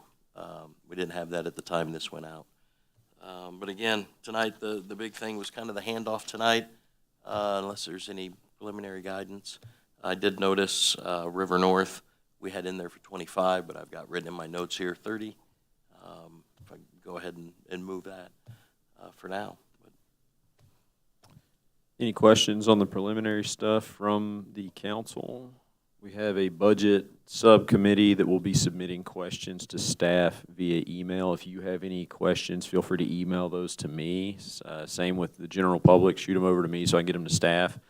The only question I have is a little bit of a philosophy on budgeting. Is we've historically, you and I talked about, Mike, run hotter than anticipated on revenue side. So we make more than we project. And in the messaging, it says, well, we anticipate doing that again this year. We've got a $2.4 million deficit in general, but it shouldn't be that bad. I'm curious if we can just mock up the most realistic projection so that if we're not expecting a $2.4 million budget, rather than under-guessing revenue, I know it feels bad to miss revenue projections, but I'd rather get a snapshot that looks as realistic as we think it can be, because staring at a $2.4 million budget deficit, not fun. I'd like to see as realistic as we can go, and if that means projecting out more revenue than we have in the past, or bringing in expenses, because we usually run higher on revenue and under on expenses due to conservative philosophy. I'd say, like, let's budget it realistic and then see how close we get. That's my thought. Typically, it's the expenditure side a little more, where we budget for things that don't occur. Right. Someone plans to go for a training or something and they aren't able to make it, or a project or a piece of equipment or things like that. But you're right on the revenue. We feel like we have pushed that up a lot more than we have than we do have in the past. But I mean, we can look at the expenditure side and see. Right now, we're at about 2.4. Yeah. And so that 2.4 is with us pushing the expenses up. Or I'm sorry, with us pushing the revenue up. Yes. To a more, closer to a realistic number. Okay. Yeah, but absolutely, we can look harder at that and work with the committee. And go ahead. Clearly, we just had a projected $70+ million in today's dollars for our water system. That doesn't include potential for our wastewater costs involved in the future. Big costs necessary for a city to run and function. So we're going to have to pay close attention to some of the little costs that we routinely pass through because we've got the money. Well, we might not have that money in the future, so we're going to have to look more closely at it this year. And I, for one, would like to see possibly the conservative forecast as well as a alternate forecast. I'd like to see both. Councilmember McGrone. I'm looking at the budget document that you've sent to us last week, and I think last year, Councilmember Fitzgerald and I both brought this up. We're hoping there are columns for the 23 actual budget, the 24 actual budget, and then the 25 budget. I think both of us and probably other people up here would like to see what was the 23 projected budget and then the actual, and the 24 projected and the actual. Is there any way to see, like, here's what we budgeted for it and here's what we spent? Does that make sense? Yeah, we could add in the Okay, budgeted because then I think amounts. that'll help us understand a little more the numbers that we're looking at for 25. Well, for 24, did we budget 10,000? And 23, did we budget 10,000? But in both of those years, we spent 8,000. Well, maybe this year we budget that to spend. So anyway, I think that would be helpful information for us. Okay. Yeah, it's always useful to know where those big variances are happening in the projection versus the actual. Yeah. Thoughts on this side of the dais? Nothing? All right. Look forward to a robust budgeting season. Call out when bounce and balance. Yeah, that is August 2nd, Bounce and Balance at Mackin, 9 a.m. to 11 a.m. And then August 5th will be the operating and capital budget discussion, next meeting. Very good. Yeah. And to be clear, there are some things that are general fund projects, there's some things that are ongoing, then there's capital projects. There's a lot of nuance to a budget. To those listening, parks have their own separate funding source by a tax that was voted on by the people. And so sometimes I'll hear people say, well, the park spent this much on a park build, but the city is wasting, the city needs this other. Well, sometimes they're just separate funding sources. Sometimes we are helping with things like that, but I just want to paint a picture that there are discrete funding sources for different things, to think about that as well. Look forward to having some robust public input on this. Come out to Bounce and Balance. We'll talk about it at some town halls going forward. But thank you to city staff for all the work that's gone into this so far. Moving along. Item 13. Personnel manual discussion, paid parental leave and manager job title. Good evening, Mayor and Council. I'm going to start off with the paid parental leave and then I'm turn it over to Mike to do the job title discussion. Just to recap the paid parental leave, we had some sticking points on the time we wanted to allow and the changes we were proposing. So I'll summarize how we currently do it. Employees are paid 8 weeks of leave. They apply for it with a family medical leave application. The policy says they can take 1 week increments currently under the current policy. I know there was some 2-week stuff thrown out there. What our proposal was is that they run it 8 weeks concurrently from the date of birth. There's an additional 4 weeks. They can have the option to take that off or not take it off with additional sick leave or vacation leave, whatever they've got banked. So that's where we're at tonight. Hopefully get some clarification to get this policy wrapped up. Councilmember McGrone. So did you do any comparative looks at other surrounding cities to look at what their parental leave options are? No. Okay. Ours will be the most restrictive. Riverside is 12 weeks, and they can use all 12 of those weeks. Kansas City they get 12 weeks, but they can use it over 9 months. So ours will be 8 weeks, only 8 weeks, and it starts on the date of birth, and they can't split that up into chunks. Okay, I'll just go on record as saying I don't think that is very fair to our employees. I haven't really understood why we're restricting it. I haven't heard any good reason for why you want to change it, other than some sideways glances at some employees. So if you could give me some real good information as to why we want to pull back on a benefit for our employees, I'd love to hear it. Sure, it's staffing, and I'd love to turn it over to one of our chiefs in those 2 departments that have different schedules than the normal 40-hour work weeks. Sorry, guys. I'll fall on the sword on this one. This benefit is very well intended for our employees. It is very challenging I'll speak for myself, I'll speak a little bit for Chief Williams, for our departments. And the departments that don't work a traditional 40-hour work week, the departments that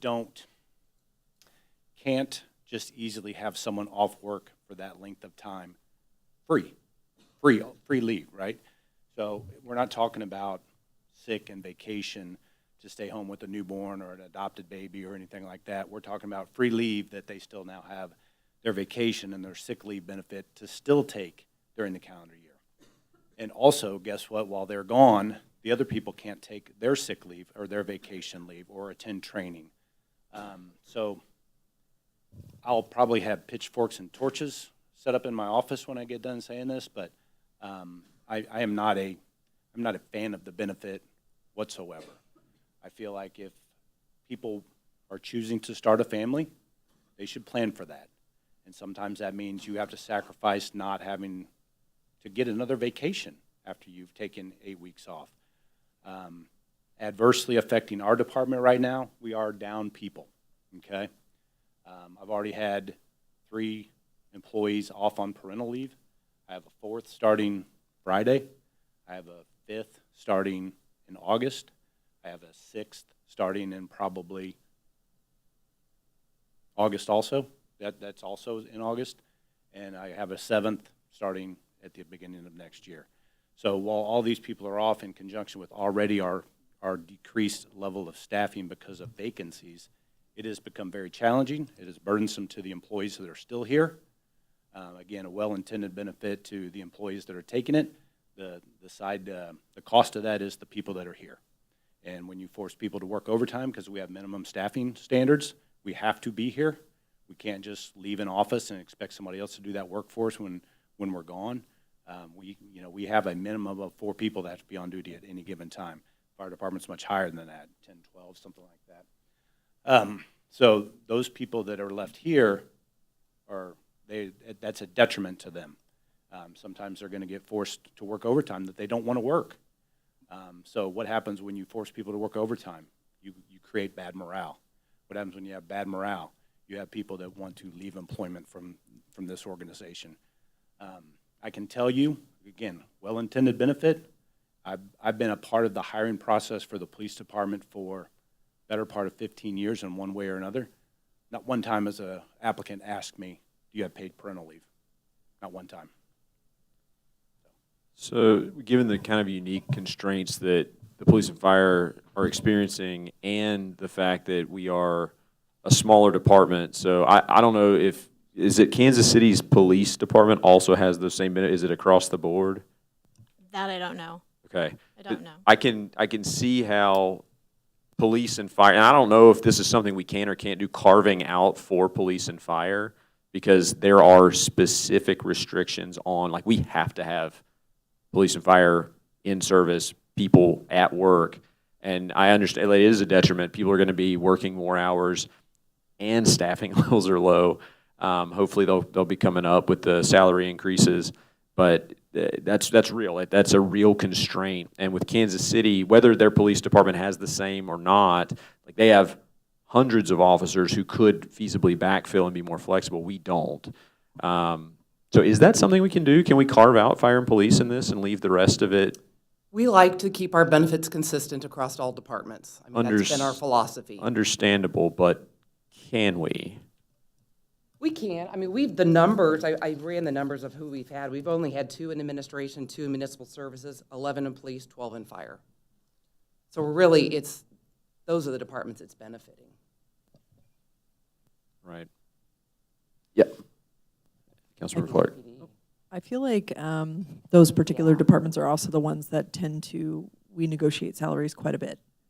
And I think this is one of those where I don't want to see a benefit taken away just for the sake of taking it away. I think there are certain levels in job descriptions where it's like, this particular job requires 60% travel, or this particular job requires, and I think for those positions, we do have to look at a way to carve out, because I wouldn't put a firefighter against, a city clerk to say, yep, they're serving the same, purpose, they're going to run out, So I feel like for the roles that they are playing and that they've committed to, and knowing that we try to take care of our officers and firefighters, and if this is just going to add to continually upping raises and more salary, I just feel like we're going to get in this vicious circle where we have to make a change. It's not going to be fun, but we have to make a change, because it sounds like the people that are taking the most advantage of it are in these departments. So, I would say if we carve it out, that would be my preference. Sure. Councilmember Alvarez? Yeah, I had a question. The time off for maternity leave, is it coming out of their sick time, vacation time? No, it's paid. That's 100% paid. Separate. Completely separate. Correct. So this is not coming out of what they have. Correct. Okay, so maybe if it's a brand new employee, they've been here 6 months, they still get this? They still have to qualify for family medical leave, so they all have to have been here for a year. A year, Yeah. okay. Okay. And they can use another 40 hours on top of that from FML, from their sick leave. Correct. Per They can take FMLA, the additional yeah. 4 weeks, whatever time they've banked, correct. But that is pending director approval, or is that just, No, that's it? that's family Okay, medical leave, yeah. okay.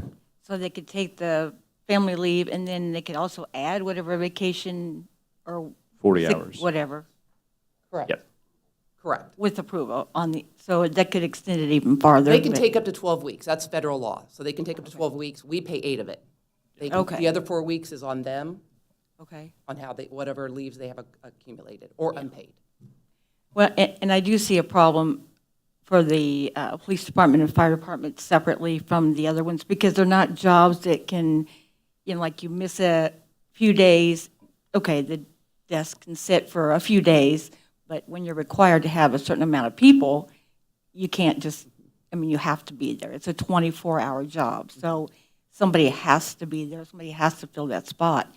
And if you extend it, it just makes it harder and harder. And then I have been on the other end of that spectrum where you're forced to work overtime because other people are gone or using their time, which I get, they earned it, they should have it, but if you keep extending it, it does get to be a burden for the other employees, and then morale goes way down because feel like you're being punished. You're not, but it feels that way because now you're working extra. Maybe you had vacation planned. Guess what? Your vacation's canceled. So I think it should be maybe if we could have something different for the emergency responding. And people. Mike made a good comment too. We need to check with legal too to see if we could legally do that with different groups and unions and all that fun stuff. Interesting. We can do that.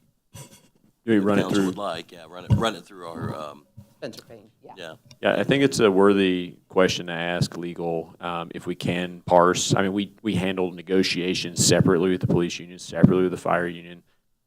We kind of handle each group separately. It seems like we could, but let's run it through. It seems like that's where we're headed. Councilmember Bailey?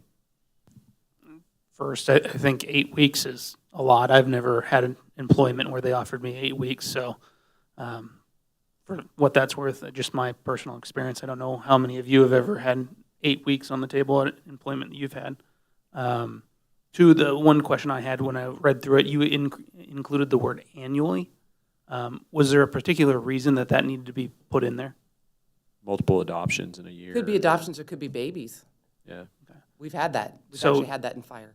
And then, having looked at some of the stuff before with FMLA, it gets really interesting in terms of, is it the calendar year? Is it 12 months from the first event?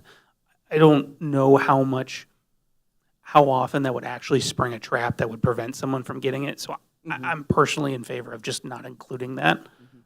Because if, they happen to have a kid in January and December, well, so be it. Makes sense. Councilmember Click? Yeah, I am glad to hear that perspective, and am very sympathetic to those situations, and may actually be curious to hear more. As someone who had 12 weeks, and am so grateful to have had 12 weeks when my son was born, I think it's really important. I view, again, sympathetic to the overtime that people are having to work, but I also think that having kids is an investment in the future of our city, in the future of our country, the future of the world. It's necessary. And not often may have to do overtime, and then they have a kid in 2 years, hopefully it balances out.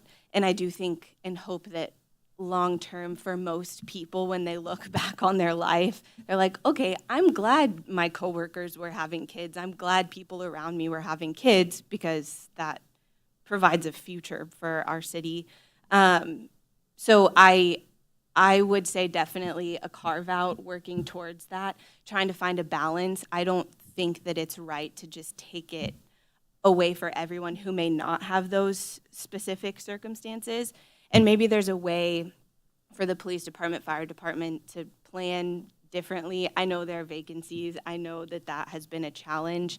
And personally, that is something that I look for and that I did look for when I was applying to jobs, is maternity and paternity leave. I have coworkers that was important for. Maybe it depends on the industry that you're in. But I know to a lot of people that is really important, and that can be life-altering time with a new child. And maybe being a woman, that's different. I am also a big proponent of dads taking as much time off as they can. I think that's really important for dads to see what's going on with moms or their partner when they're at home right off the bat. So I think that this conversation requires some creativity, because I do think that people deserve to have as flexible of options as they can, especially hearing that surrounding cities have even more flexible options. Because maybe that's very few people, but I do think that would make a difference for some people. So yeah, I think if we can discuss some creative options, the carve out, just different strategies of planning, I think that would be ideal. Okay, so I'm going to get some carve out options and the Legal opinion. legal opinion. Yeah, and to be clear, we're not restricting the amount of leave. We're just saying you have to take it from birth, and it's not flexible Correct. over 12 weeks. Correct. I'm reading the language. It still allows for that FMLA is a requirement, right? Like they Correct. would still have to, if they want to take the full 12, they would need to put up 40 hours of their own sick leave time, correct? Well, they'll get the 8 weeks paid. Say that Yeah. again? Right. Yeah, I'm sorry, So 4 weeks. Yeah, 4 Correct. weeks Yeah. time. Yep, okay. No, and I understand what you're saying. Like I was, as a dad, I left a job that gave 12 weeks shortly before having my first kid. Don't know what I was thinking, but it is valuable time when you have a newborn. But 8 weeks, I mean, we increased this not that long ago, right? Like, No, it's always been 8. okay, I thought We for started some off with reason 8. we had. Oh, we pitched 6 and you guys voted for 8. Yes. I remember a talk about like I thought we had expanded it to 8. Okay. I thought we did, but that's okay. Well, whatever. I think finding if we can carve out, if that's legal, it makes sense to me to have a special designation for the unique situation we have here in North Kansas City with our limited, and let's get that department staffed back up, please. Goodness. All right. Thank you. Okay. The other part of that? Oh, yeah, that director memo. versus manager, Yeah. yep. Sorry, it was asked during the last meeting, Councilmember Fitzgerald asked why the difference in titles for Nick, Casey, and then also Stephen is IT manager versus director. So IT, human resources, and finance are all within the administration department. They're kind of sub-departments. I'm the de facto director of the administration departments. Much like buildings and grounds, transportation, water, and WPC are sub-departments of public works. Anthony's the director. Shu has codes, and then planning and zoning, or planning, multiple departments under there. That's why their title's manager. Just wanted to throw that in there. Makes good sense. Do we have any follow-up questions on that? Thank you for the clarification. Digging in. All right. No decision to be made there. Moving on to item 14. Consideration of an ordinance regarding a request by Bloom NKC to vacate abandoned sanitary sewer easements. Bill number 7928, ordinance number 9725. Good evening, Mayor and Council. In front of you is a request, a petition has sent by Olson Company representing the ownership of Bloom NKC to vacate an abandoned old easement for sanitary sewer purposes. The easement is roughly 20 foot wide and 160 foot long, located on the southeast corner of the property along Buchanan Street. There has already been construction work completed over there and has been footings in the easement area. So staff has reviewed and believed it is in the city's best interest to vacate the sanitary sewer easements since there is no active sewer line anymore. I'm open to any questions if you have any. Councilmember Saber. On the face of it, it sounds like a no-brainer. but is there something hidden that I don't know that would be a problem? As far as we know, Yeah. no, there is not, because there has been terminated and redirected to sanitary sewer, and the rest of the site from a manhole located at the southeast corner, from that point, everything else is actually a private sanitary sewer lines, Yeah, I service like the lines. way she said that, yeah, as far as we know. It's actually better. But the easement's left over from prior development that was in the area and no longer serves any of the current development. Further questions? Do we have a motion for first reading? Mayor, Yo, what you got? we need, We need a point of order here. You have to have the public hearing before you vote on it. Oh, it wasn't on the agenda. Oh. It was in the, You have to have the public hearing. okay. So you need me to open the public hearing? Do we need a motion for that? Do we need, do we have a To motion? Open the public hearing. Second. The public hearing is open. Does anyone from the public wish to speak on the matter? Do I have a motion to close the public hearing? Motion to close the public hearing. Second. Public hearing is, do we need to vote on, like, do we have to vote to close the public hearing? No, all right. Public hearing's closed. You had your shot. Motion for a first reading, anybody?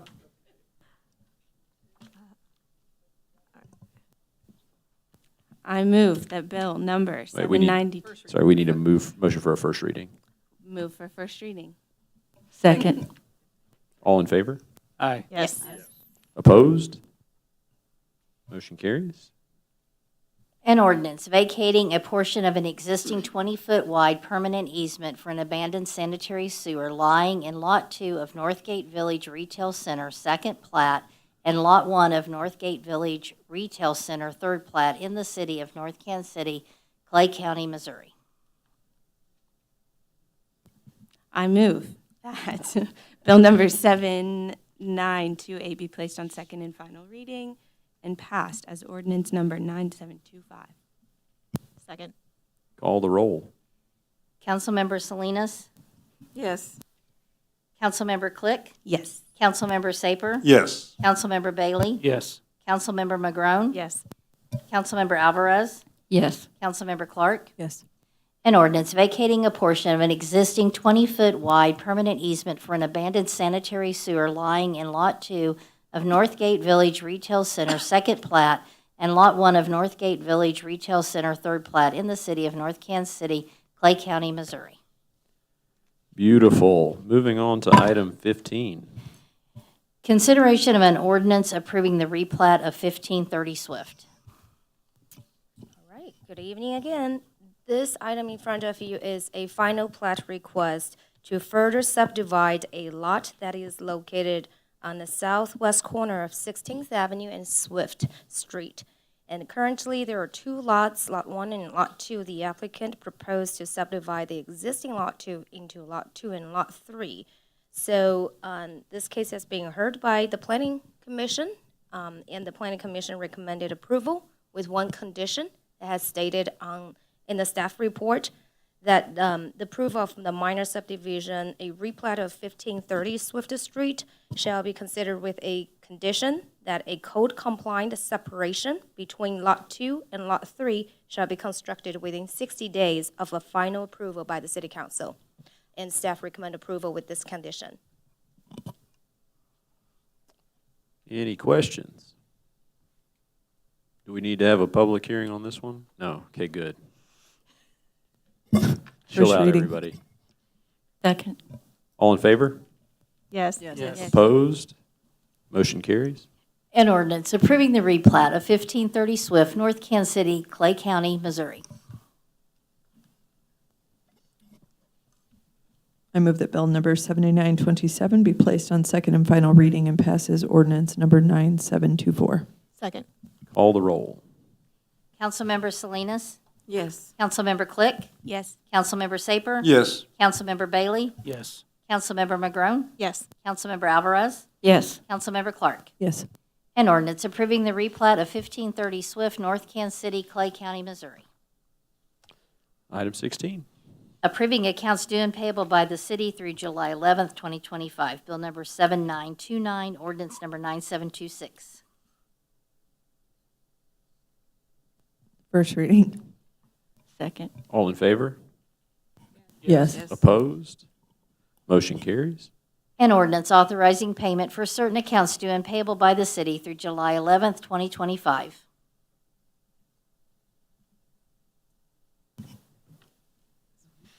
I move that bill number 7929 to be placed on the second and final reading and passes ordinance number 9724.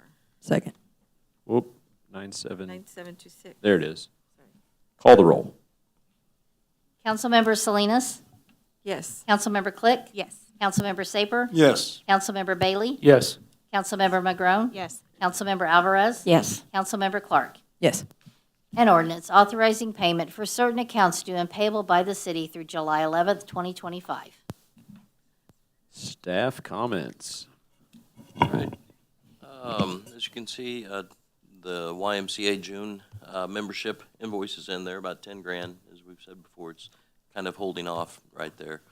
We are budgeting accordingly for 26 at that amount.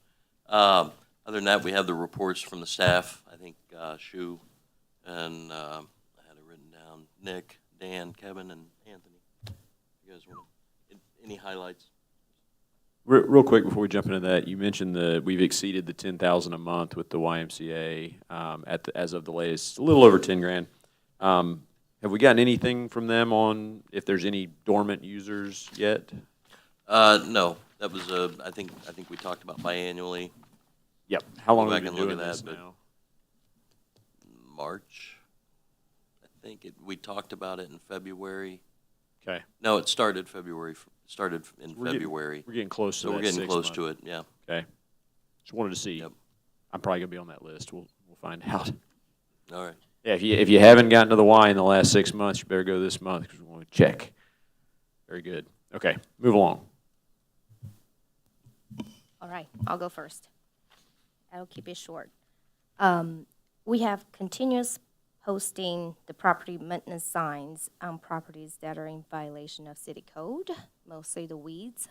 If you are aware of any, please don't hesitate to give staff a call. We have recently launched a property maintenance violation concern or inquiry on our website where you can file a complaint on the website automatically. It will send an email to staff. If you have any questions about that, please let me know.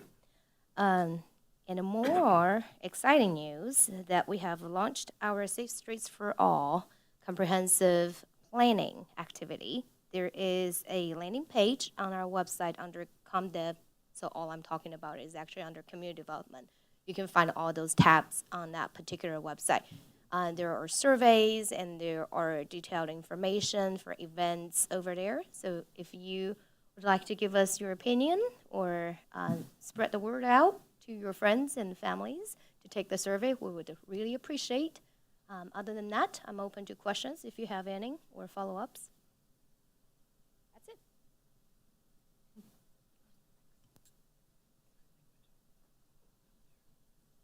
All right, good evening. So for the finance side, this month I included an investments report. I'd like to continue that with future months. Also, in talking with Mike, I think that's something to address with the finance subcommittee to look more at the city's cash flow and see if there's more opportunity to invest and make sure that you as a council are comfortable with that. So we'll follow up with that in future reports. The big thing is with the utility billing, the new format starts this month. We sent out a postcard. We've gotten a few questions from residents. One of the bigger ones has been if I'm on email bill, will I still be on an email bill? Yes. The only thing that changes is how we print those out, which will all be done in-house. A lot of our focus right now is on the budget, so bounce and balance has been mentioned already. We're continuing to look at revenue. It'll be pretty easy to go and pull that projections list, so we'll get that as soon as we can. But yeah, so far, sales tax has really been on a big upward trend over the last several months, including what's not included on this, but what we just collected a few days ago. It has increased even more so.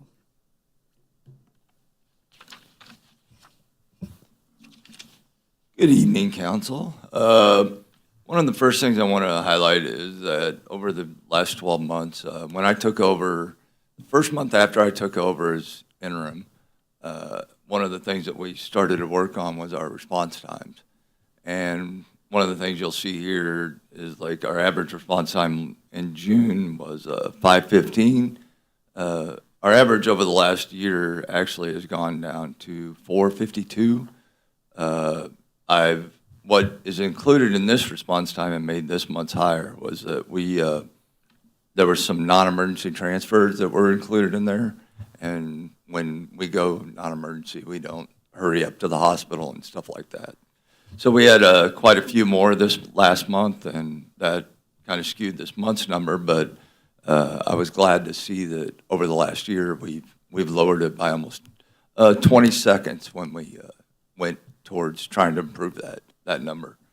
One of the other things is on June 5th, Safe Haven Security honored some of our employees for a job well done on a call they had over there. When they arrived, the person was breathing and alert, but when the time the call came in, we were told that he wasn't. We assisted some of their employees. Their employees did a great job also in helping that gentleman. We hired a new firefighter, Jason Garrison, last month, and we have 3 new people who are now trained in the PIO, Public Information Officer job, and that's about it. Thank you.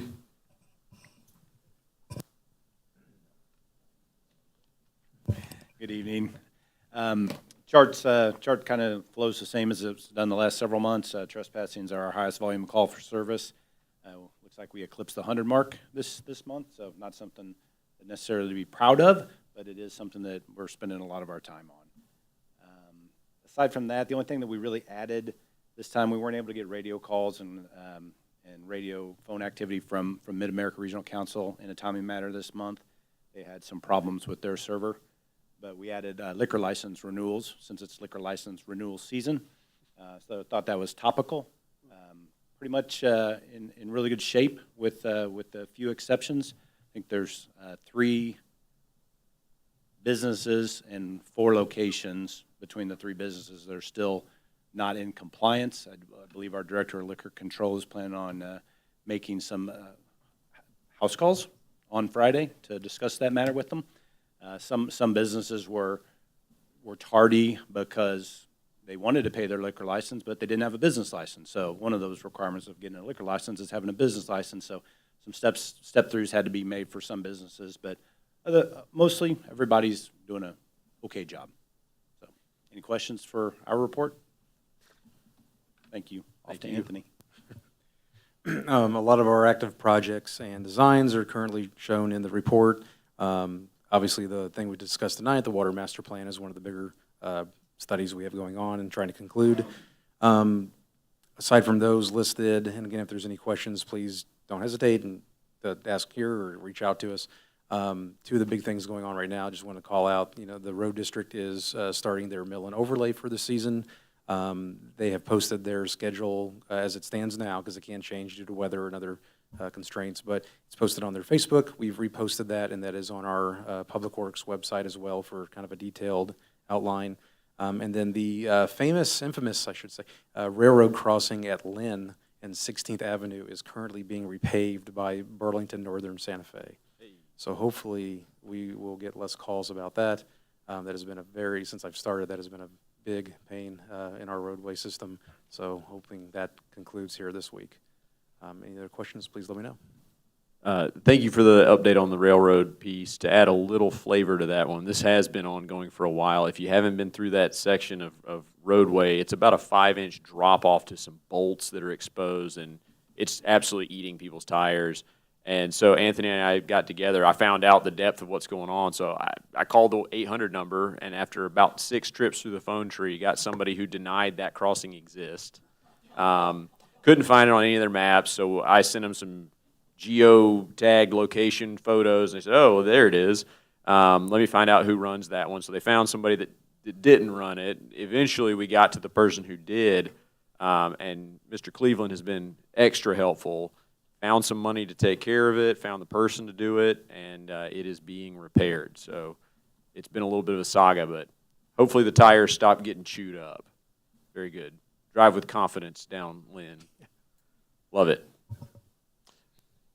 Staff reports done. Very good. Let's do council member comments, starting with council member Salinas. I just wanted to say thank you to the people that came out, but they're all gone. So, but thank you anyway. Thank you guys for your information, Chief Freeman and Williams. And really, that's it. That's it for me. Councilmember Click. I'm going to start by saying I hope no one comes to your office with pitchforks.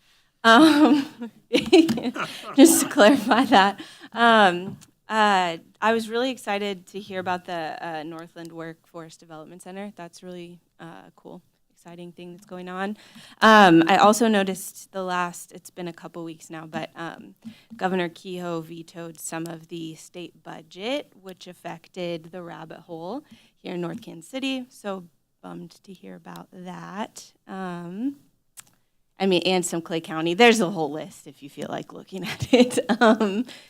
And yeah, just thanks everybody for coming out.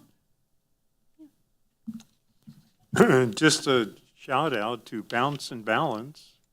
It's a fun event for no matter what age, for the whole family. Come out. Kids can bounce, adults can bounce if you can wander in. And you can learn a lot about city budgeting and the complexities, and your choices can be noted and help us. So please, come out. Councilmember Bailey. Want to shout out to Shu's department about adding some of these things on the website to make it easier to work with her department. That is something that's somewhat overdue, and we're really appreciative of it. I know those things, it's easy to say, hard to do, so I just want to make that comment. One other small thing is I have happened to be talking to our compost committee. We have exciting things coming. Very much looking forward to them coming to the council in the future. Dr. McGrone. I want to thank everybody who came out and spoke tonight. I appreciated the thoughtful presentations, and I'm really excited about the Northland Workforce Development Center.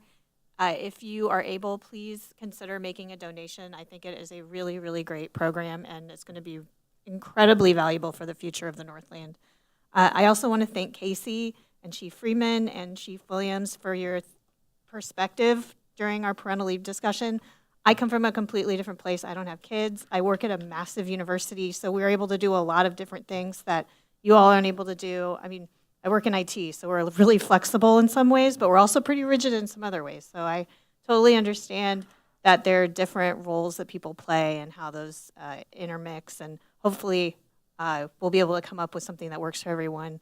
We might not agree on everything, but I know we agree that we want the best for our city and our residents and our employees, and you all do amazing work, and I don't think I've ever given you enough credit, so thank you so much. And that's all I got. Councilmember Alvarez. Yeah, I just want to say, of course she's gone, but Kathleen Salerno with Hellsberg's gave a great presentation. Of course, I've always been a fan of Hellsberg's. I like jewelry, just plain and simple. So, who doesn't? So, yeah. But it's a great company, and I enjoyed hearing the history behind it in the different buildings. Also, thank you to Mayor Rose and Brian Miller who came out. That's a great project that they have going. Appreciate that. Also, we do have another Yard of the Month for July. We finally got that, so we had one for June and July, and that's for Ward 3.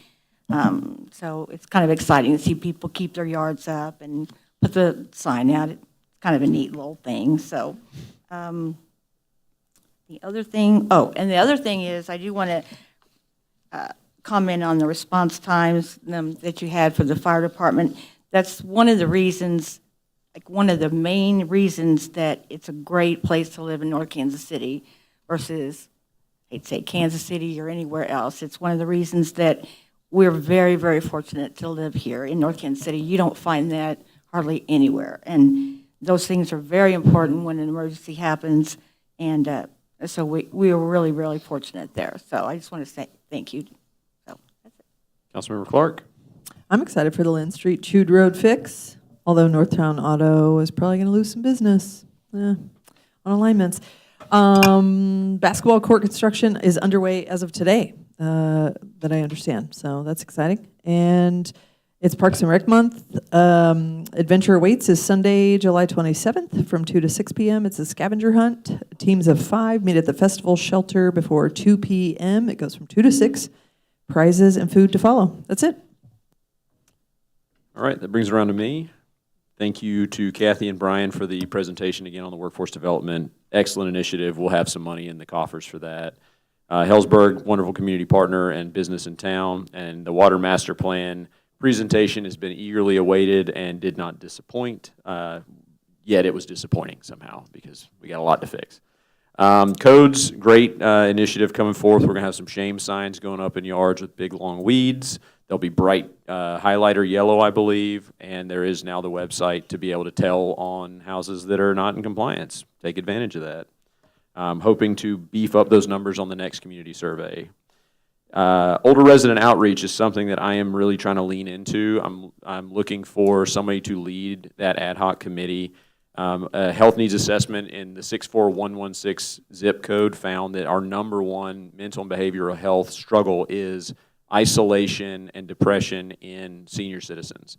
So if you or somebody else that's watching would like to lead this effort to reach out and make sure that our elderly population know that they are still valuable members of this community and find ways to keep those communication lines open and social opportunities, reach out to me, mayor@nkc.org. Let's put that together. KCATA has been an ongoing thing, and we're going to be talking to them here in the not-too-distant future. I've noticed that 2023, we paid them $336,000. This year, we're budgeting, at this point, $850,000, which is likely less than they're going to ask us for. All the while, service is degraded, network's fragmented, IRIS is now on life support. So start thinking of ways, before we get to this point again, what's this going to look like when we start discussing with them? Just something to have in your minds. The governor signed a ceremonial bill to greenlight the Clay County Sports Authority. The county now has the ability to form up a sports authority and put a vote to the people. That event was a struggle because it represents the duality of politics, right? This is something good for our county, potentially good for the future of North Kansas City for a number of different reasons. Whether it's Royals or something else, there's now a possibility. But it also came on the heels of $2 billion in cuts to public programs, to education, to infrastructure, to things that benefit people who don't have a lot of means. It also came on the heels of signing a bill the day before that reversed the will of the voters on paid sick leave. So there's a lot of frustration and a lot of good being done. So it's hard to just stand and smile while all that's happening, but we got to recognize the good things that are coming for our county. And then we have an upcoming meeting between the school board and the city council. This hasn't happened in over a decade where the two boards and bodies have sat down together. That's going to happen August 12th at North Kansas City High School. Don't have real good details on where in that high school yet, but that's coming. So if you're interested, put it on your calendar, August 12th at 6 p.m. That is all from me. Moving on to, where are we at? Item number 20. Consideration of a request to hold and recess into an executive session as requested by the city administrator to be held on this date pursuant to Missouri Revised Statute Section 610-0212, real estate matters. Real estate matter, real estate matter, real estate matter. So moved. Second. Call the roll. Councilmember Salinas? Yes. Councilmember Click? Yes. Councilmember Saper? Yes. Councilmember Bailey? Yes. Councilmember Magrone? Yes, yes, yes. Councilmember Alvarez? Yes. Councilmember Clark? Yes. At this time, the feed will cut out and no more official votes will be taken. Thank you for tuning in.